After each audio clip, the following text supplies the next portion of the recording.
નમસ્કાર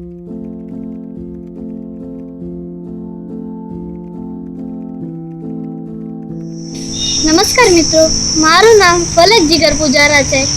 હું Rambo India સ્કૂલમાં 6ઠા ધોરણમાં અભ્યાસ કરું છું. તો આવો મિત્રો, આજે હું તમને ભુજ કચ્છના રામકુંડના ઇતિહાસ વિશે જણાવીશ. તો ચાલો આજે આપણે રામકુંડ તરફ જઈએ. આ છે રામકુંડ, જે ભુજની મધ્યમાં આવેલ છે, જેની નજીક હમીરસર તળાવ, સત્યનારાયણનું મંદિર અને કંઠેશ્વર મહાદેવ આવેલ છે.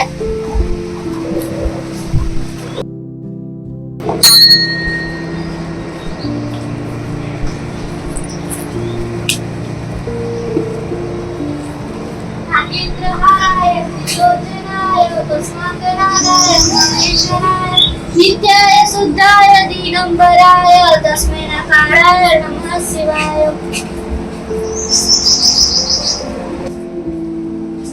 તો આ હતું આપણું કંઠેશ્વર મહાદેવ, જે રામકુંડની નજીક આવેલ છે.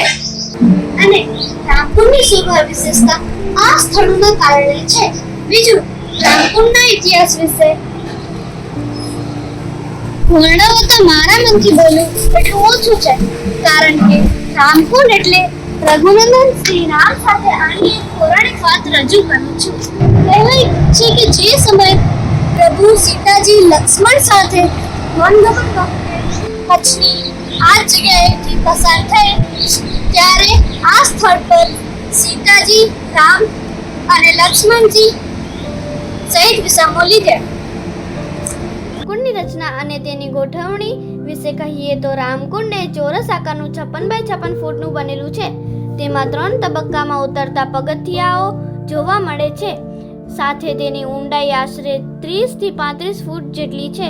તેની દિવાલો પર તહેવારોના દિવસોમાં દીવા મૂકવા માટે ગોખલા પણ આવેલા છે અને તેની દિવાલ ઉપર દેવી દેવતાઓની સુંદર કોતરણીઓ પણ જોવા મળે છે.